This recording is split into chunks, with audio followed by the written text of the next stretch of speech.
I think one of the most dangerous things that are happening right now is how normalized hypersexualization has become, especially for young girls. I look at my generation, I'm starting to realize a lot of the things that we thought were normal was actually us being conditioned. We were conditioned around beauty, validation, desirability, and attention. And now I'm watching it happen to the younger generations. And we need to start asking ourselves, are we truly empowering these young women?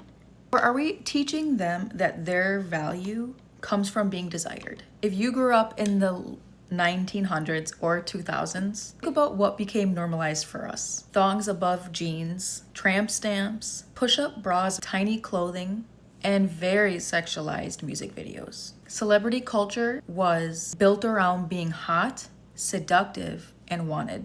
And honestly, we didn't question most of it because we grew up in it. We thought it was confidence. We thought it was empowerment. But looking back at it as an adult now, I think a lot of us are starting to realize how early girls were taught to associate their worth with attention. And the scary part is that most of us were still children.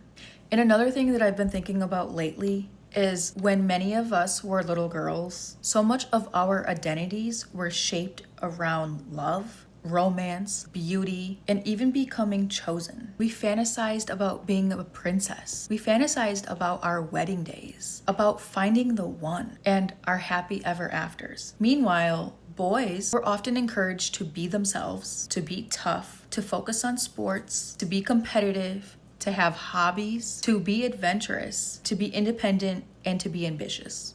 But for girls, so much of our worlds were shaped around the types of relationships we could have. Being pretty, being liked, and being lovable. Dreaming about having a family and being married was supposed to be our ultimate destination. And there's nothing wrong with love or wanting family. I think many of us women are starting to wake up and realize that we were never truly taught how to be ourselves without the relationships.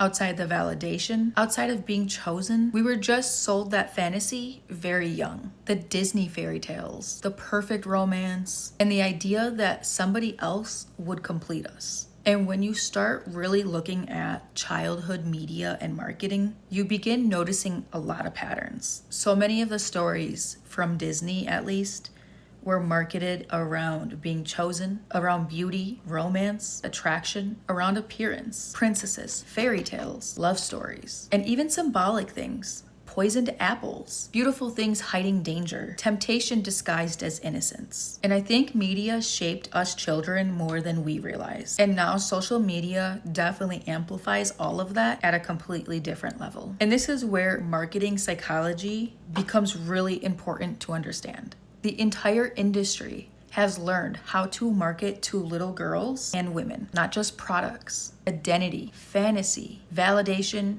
and desirability. Victoria's Secret was not just selling underwear or perfume. They were selling an image of femininity tied to seduction, beauty, and attention. The branding, the imagery, the scents, and all the messaging. It was emotional and psychological. Sweet scents, seductive aesthetics, youth playfulness mixed with sexuality. Even brands like Baby Phat pushed exaggerated aesthetics while still influencing younger girls trying to feel grown up and desirable. And again, I'm not saying that every single company had evil intentions. I'm saying culture influences identity, marketing influences identity, and children absorb what they're seeing. Let's fast forward to today. Young girls are growing up online. Filters, TikTok trends, viral dances, all these beauty standards, and all the validation loops. Hypersexualized aesthetics are becoming normalized younger and younger. Children nowadays are learning that attention equals worth.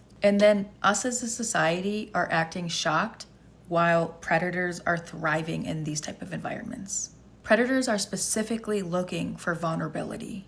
They look for all of the normalizations. They look for children that have been taught that attention is flattery and not dangerous. So let me make things very clear here. Predators are 100% responsible for their predatory behavior. Women and girls are not responsible for being preyed on.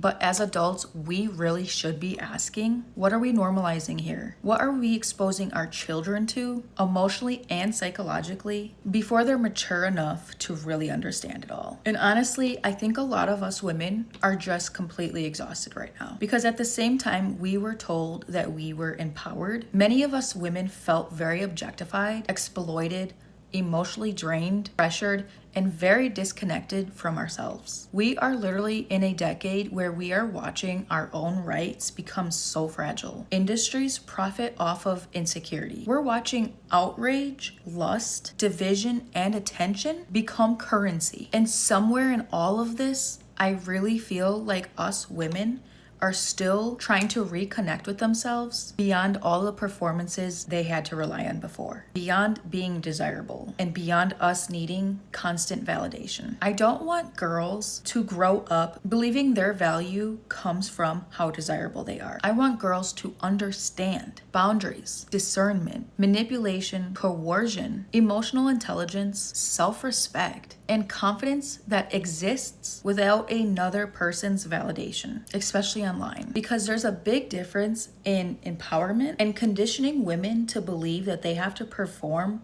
for validation. And I think society has blurred that line very heavily. So this conversation is not about shaming women, and it's not about controlling women, and it's definitely not about blaming girls for the predators out there. It's more about us becoming more conscious of the culture that we participate in, because culture shapes people. Social media shapes people, and children are absorbing it if we like it or not. I think our generation is trying to wake up and fully realize that everything that we thought was empowerment did not actually protect us women. And maybe protecting women starts way earlier than what we thought. Maybe it starts with us teaching our daughters that they are more than the attention that they seek, more than validation, more than desirability. And teaching boys what real accountability, respect, integrity, protection, and emotionally intelligence look like, because we desperately need healthy men and women right now, not more people exploiting each other. I know this topic can be uncomfortable and probably nuanced, but I think that we need to have these type of conversations intentionally, honestly, and thoughtfully. So I genuinely would love to hear from you guys and hear your guys' perspectives respectfully in the comments. What type of things do you guys look back at now and realize had influenced you or your generation more than what you understood at the time? Thanks for watching.